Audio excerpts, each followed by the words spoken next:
Hello, everyone. My name is Cesar Augusto Suarez Bueno.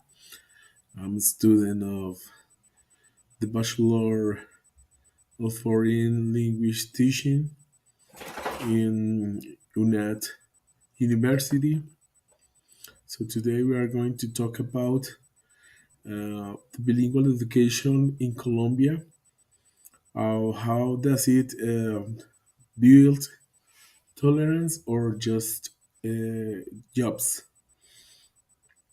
We are going to explore the Spanish and English bilingualism versus minority languages. So let's start with the presentation. What's this all about?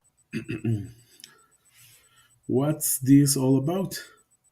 So in this part, we're going to talk that Spanish and English bilingualism is uh, popular and cool uh, in Colombia because this relationship is well known as a success um, work because if you are bilingual in English and in Spanish, you can get a good job, earn a lot of money, and you can travel around the world. But what about the indigenous languages? Those languages here in Colombia are ignored because those languages are related to poverty, to bad uh, work offers, and this is the bad part of the country that the people doesn't care about those languages. In this part, I have a question: Is bilingual education making us tolerant or just richer?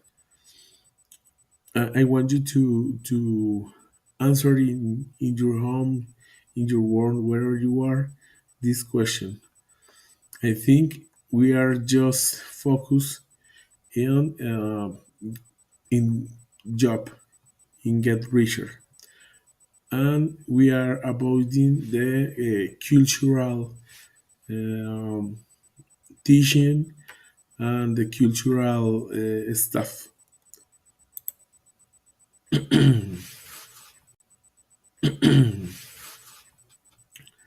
Why English gets spotlight?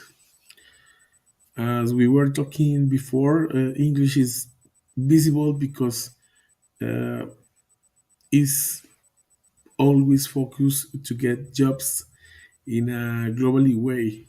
So you can travel around the world, and English is the second language in many countries. So this make the people get attractive to and specific works that need to communicate with another people around the world.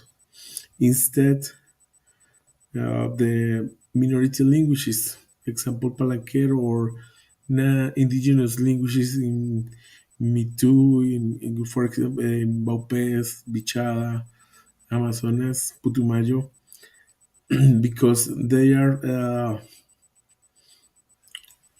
related to to poor, poor people, to people who doesn't have any opportunity in a job life. So that is the reason that those native languages are not attractive for students to to learn and to get involved for that languages.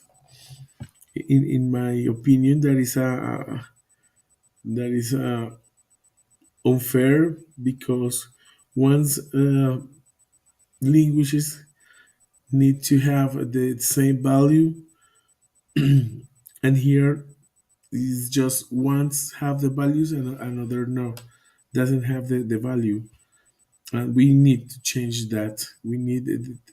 to change because all the languages around the world have to uh, have the same value and the same importance for the cultural life.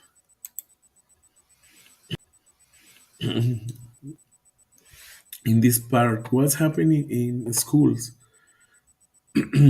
If we talk about this topic, in Colombia, programs like the National Bilingual Program, uh, created for the Colombia government, and this program was uh, released in 2004 until 2018, were all about teaching English to Spanish speakers.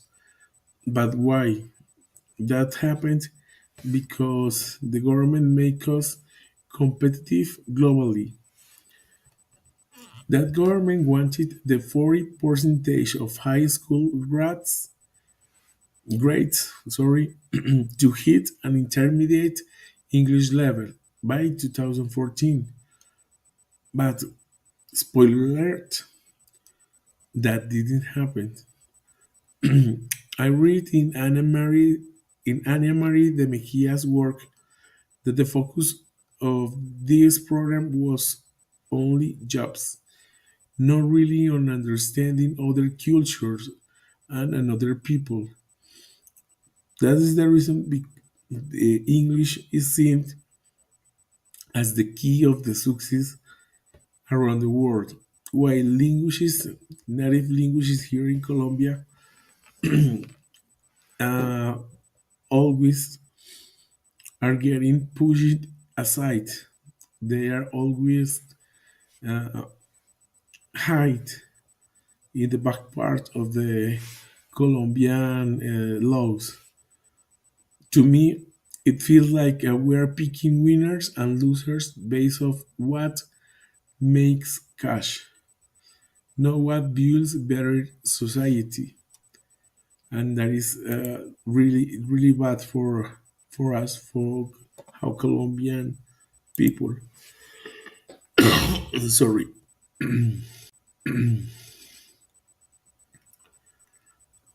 The goddess of tolerance potential. In this part, we can talk that cultural openness.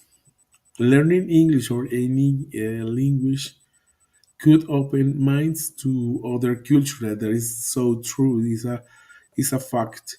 If you learned any language, always focus in trying to learn that language surrounded the cultural life, you can open your mind in that culture. In this part, we can talk about a successful model that in a college called Colegio Alemán in Medellin, they teach German, English, and Spanish, and they try to mix the local culture with the foreign culture that make the student feel good vibes. For example, in this part, I had a friend that learned English, and she always says that she loves Canadian holidays because she learned English around these cultural situations, and that makes her open her eyes, and she felt so comfortable and so confident in learning English in that way.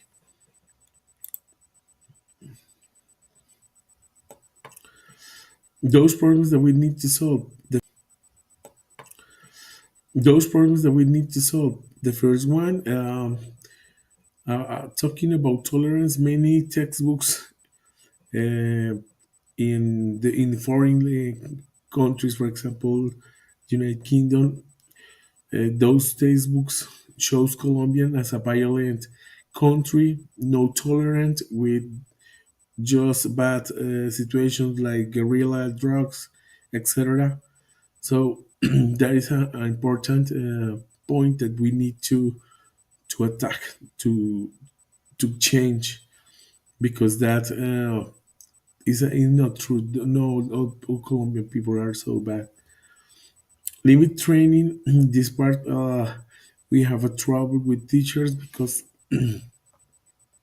mostly of the teacher are focused on only teach uh, grammar, listening, vocabulary, and no more. They are not focused in teaching in a cultural way. So we need to train those teachers to learn how to teach English in a cultural way. Finally, the language extinction. The public schools focus on English, but they forget the indigenous languages.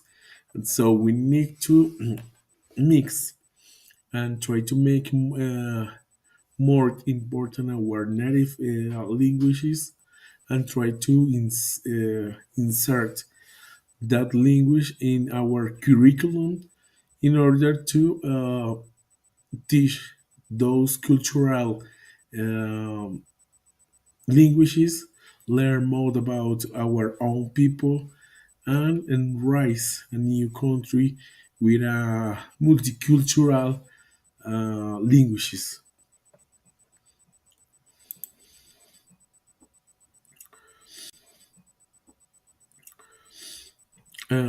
What's actually happening? We have just an elite education that can get this idea that we need to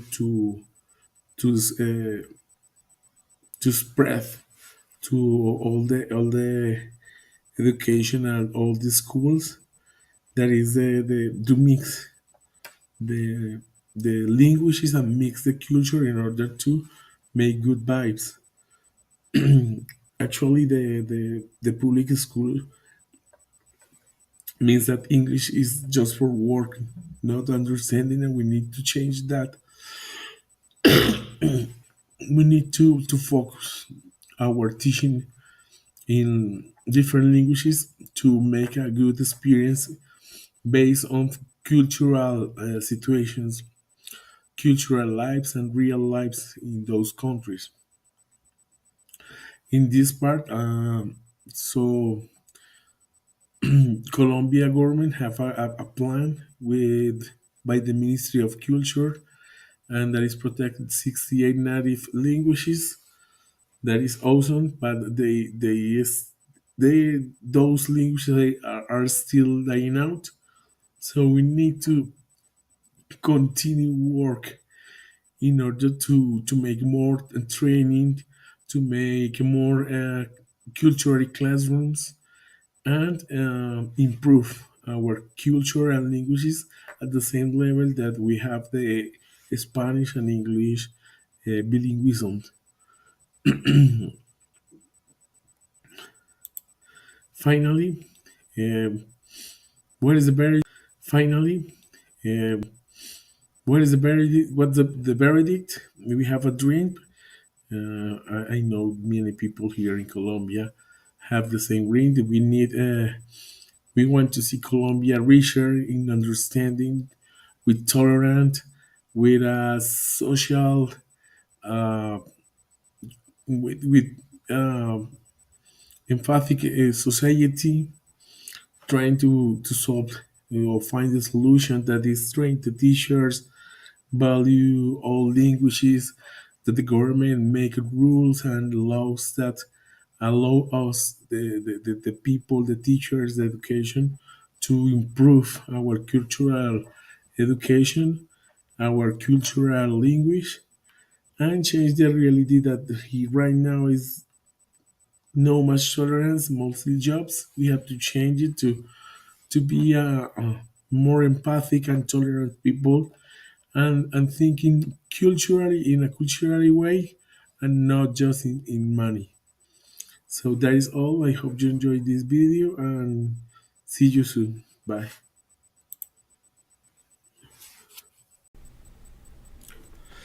Hi everyone, I'm Cesar Augusto Suarez Bueno, and today I'm here in order to talk to you about the evidence GA72402025001AA1 EV02 video.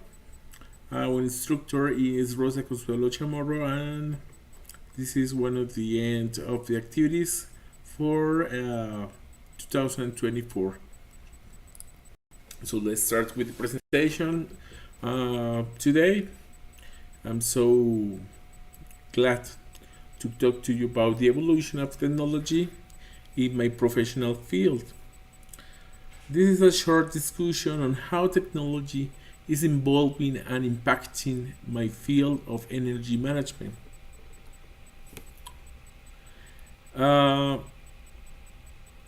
If we see the big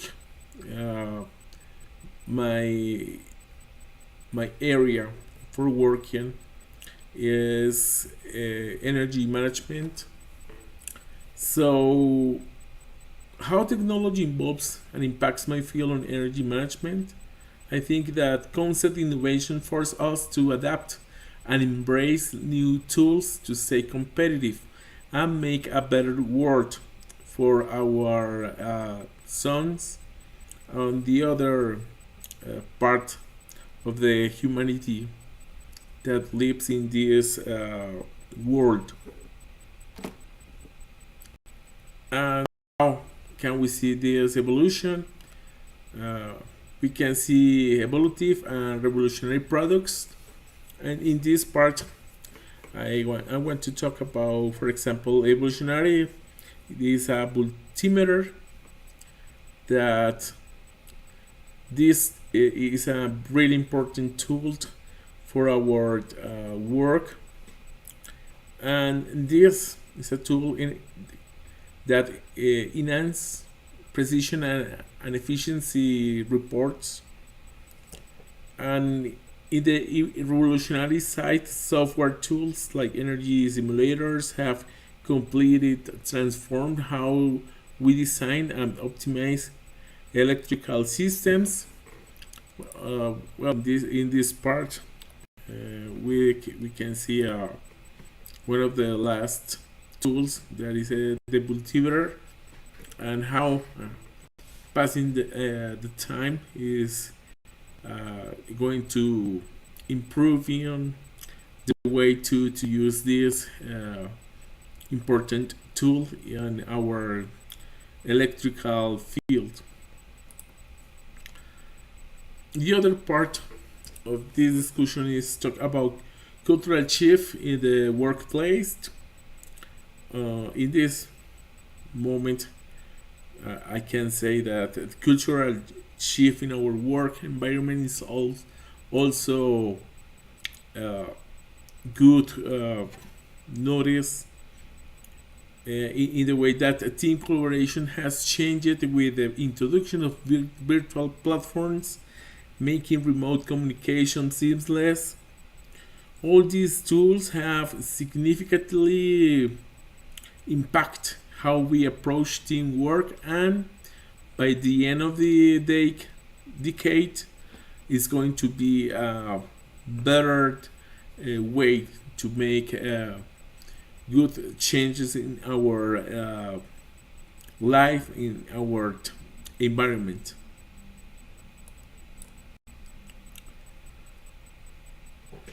This is a short part about me and seeking my future. I think by the time my training ends, I will have been using innovating tools for at least for 3 years. And the other thing is, by 2030, renewable energy systems will have transformed the global energy landscape. I think it's a fact. It's really true, and I hoped that this desire could be able in the future. And in conclusion, I think technology evolves at rapid pace, improving our efficiency and effectiveness. and this is a good way because that make us go forward in the future by embracing these changes. We not only stay relevant, but also we contribute to maintain a more suitable and innovative future in this real world. So this is all the discussion of the presentation. I hope you enjoy this video and see you in another day. Bye.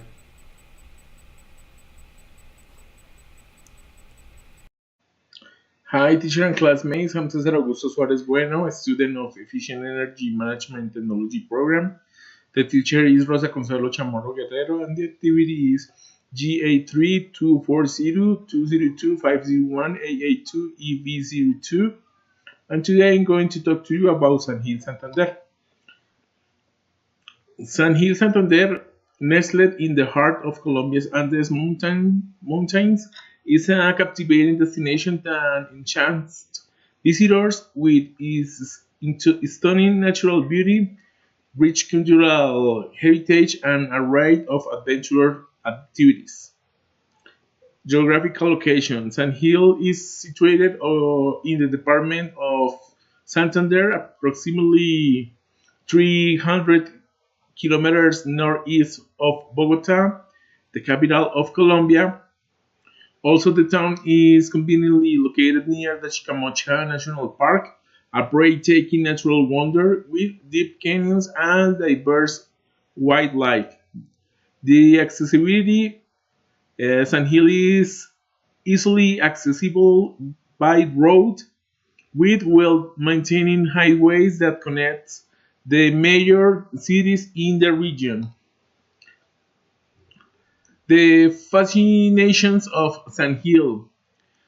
Picturesque old town. There is an historic center which is a fascinating mixture of colonial architecture, cobblestone streets, and lively plazas. Outdoor activities: the town is awesome. There are a wide range of adventure sports, including rafting, canoeing, and paragliding, appealing to the adrenaline junkies from around the world. Culinary delights: San Gil is famous for its tasty local cuisine. There are featuring traditional dishes like the iconic tamal santanderiana. San Gil Craft. In San Gil's market there is a variety of craft made by locals. The weather in San Gil. Temperature climate: San Gil enjoys a temperature climate with average temperature ranging from 18 Celsius degrees to 28 Celsius degrees throughout the year. Comfortable conditions: there is warm temperature and low rainfall, creating a comfortable environment for outdoors activities and exploring the town. The dry season: the month of May is known for its dry and sunny weather, which makes it a perfect moment to explore this town. Highlights of San Gil: Chicamocha Canyon. The amazing Chicamocha Canyon, shaped by the Chicamocha River, offers breathtaking views and opportunities for outdoor adventures. So I feel excited every time I visit this amazing canyon. The Guane and Barichara. The charming colonial towns of Guane and Barichara, both within easy reach of San Gil, are famous for their well-preserved architecture and peaceful environment. I feel so serene in this place. Adventure sports: San Gil is a center of the thrill seekers with a wide range of adventurous activities, including rafting, canoeing, and paragliding. I get anxious when I participate in adventure sports. Gastronomy. The local cuisine in San Gil is a delightful fusion of traditional Santanderean flavors and modern culinary trends. I am over the moon eating in San Gil. Why I love San Gil. San Gil is the most breathtaking place around the world. San Gil's natural landscapes Capes from the majestic Chicamocha Canyon to the lush green hills are simply awesome. The town has more thrilling adventure spots than Bogota. The town has many exciting activities like rafting and canoeing. It is a great place for people who love adventure. San Gil is part of the richest cultural heritage of Guanes culture. San Gil's well-preserved colonial architecture and vibrant local tradition provide a glimpse into Colombia's fascinating history and culture. I choose San Gil because San Gil has unique attractions. There is a culture festival and national composers encounter that I love. Also, the combination of natural wonder, outdoor adventures, and cultural riches makes San Gil a truly unique and captivating destination. The accessibility, there are excellent transportation connections and proximity to major cities in the region, making it an easily accessible and convenient choice. Personal recommendations and Hill has been highly recommended to me by friends and fellow travelers, further solidifying my decision to explore this remarkable place. In conclusion, San Hill, which is nestled in the heart of Colombia's Andes, is a true gem that offers a perfect blend of natural beauty, adventure, and cultural richness. From the stunning Chicamocha Canyon to the thrilling outdoors activities and delectable local cuisine, this captivating destination is a must visit for anyone seeking an unforgettable travel experience. This is all the presentation. I hope you enjoyed my video and see you soon. Thank you.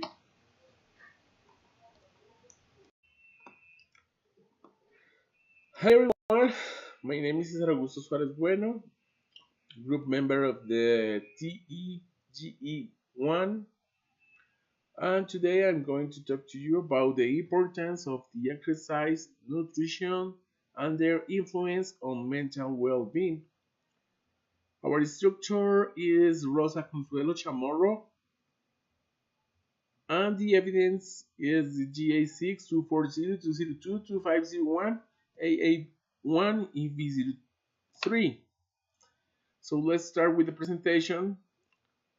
The first part is the importance of physical exercise. Regular exercise is essential for maintaining a healthy body.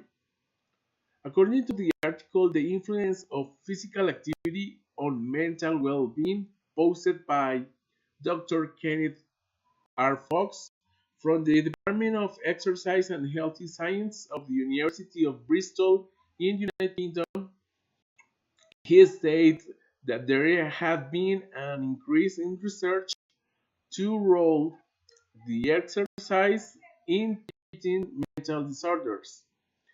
Experts have said that exercise improves cardiovascular health and reduces stress. Regular physical activities boost brain functions and improves memory. In other hand, exercise also helps boost mood and mental clarity. The author warned us to cut down on sedentary activities to improve physical well-being.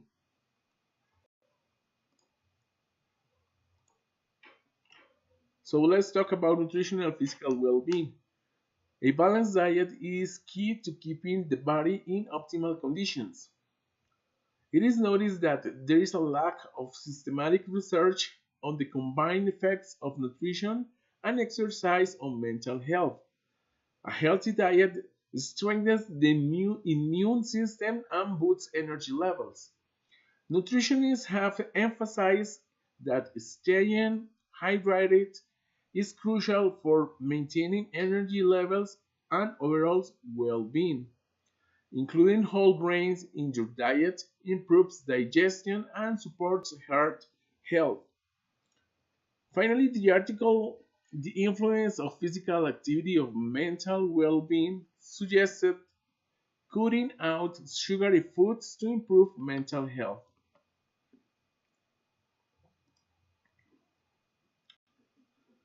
Now, let's talk about exercise, nutrition, and mental well-being.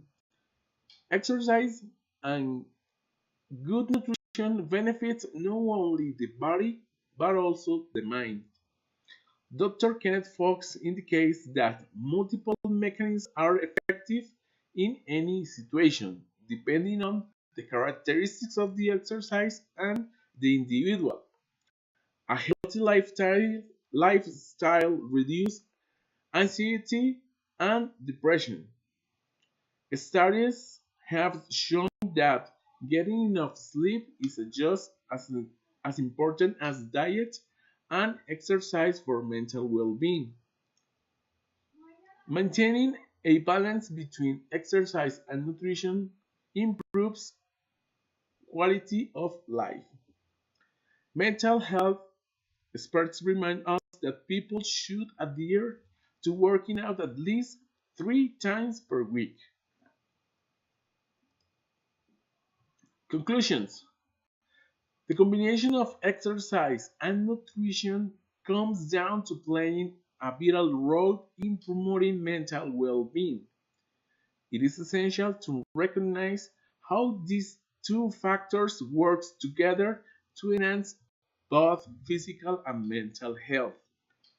Further research needs to look into the complex interaction between exercise, nutrition, and mental wellness. We conclude that there is a significant potential for collaborative efforts between nutritionists and exercise scientists to come out with new insights that could bring about positive changes in overall health. So, this is all part of the video. I hope you enjoy. See you later.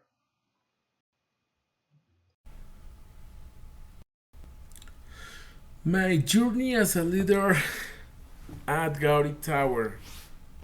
English that's with level 10, activity AA2 EV01. I would like to presented by Cesar Augusto Suarez Bueno, instructor Juan Francisco Naranjo.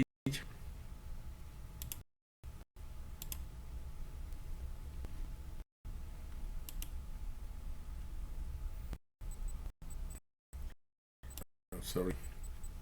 Hi, I'm Cesar Augusto Suarez Bueno. Today I will share a memorable experience from my career as an air traffic controller at the moment that I shaped my leadership skills and taught me valuable lessons. For this moment, I'm going to talk to you for an experience that happened 8 years ago. So I faced a life-changing opportunity. I was promoted to chief of air traffic controllers at Gaudi Tower. At first, I was thrilled, but soon I felt nervous. Why? Because I had been leading a team, especially a group of young controllers. My job was a little difficult at the beginning because I didn't have any experience to coordinate and guide the controllers during their shift. ensuring safe and efficient air traffic controllers operations. However, will I was still learning how to be a confident leader and be confident by myself. It was challenging, but I was determined to grow up.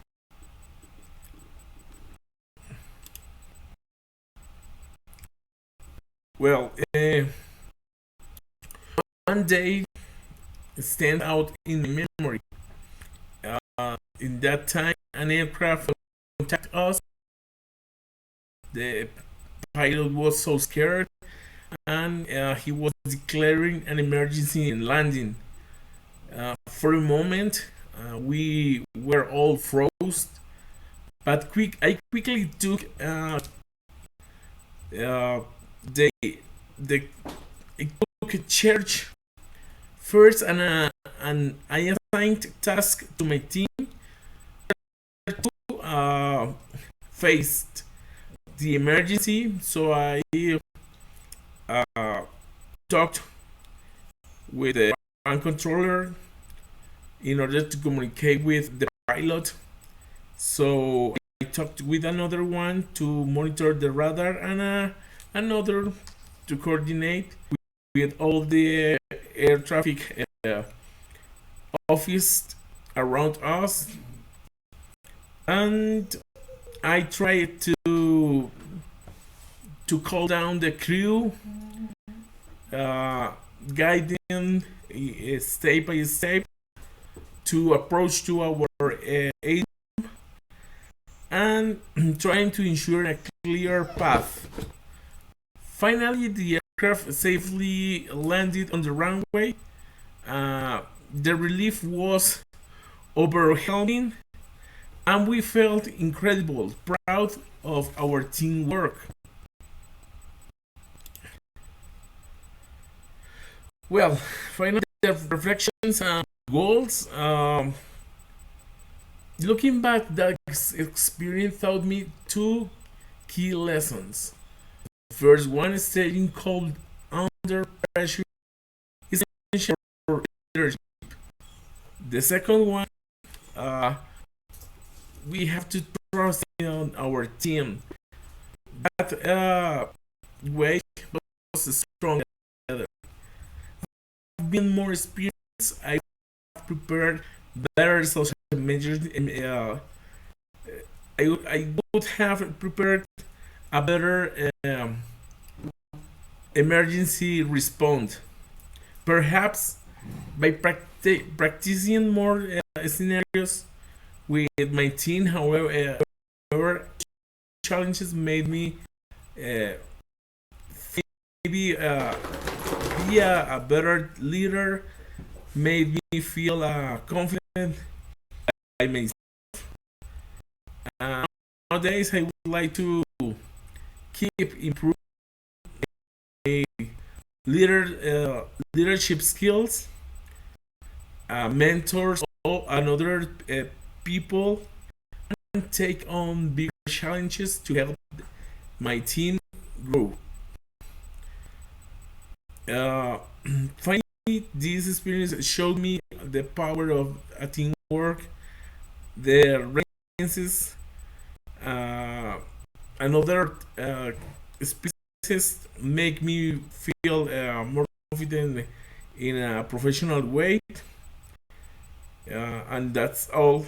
I hope you enjoyed my experience, my look forward uh, the future, and I like you liked my feedback and enjoyed my story. So have a nice, and see you in the next video. Bye.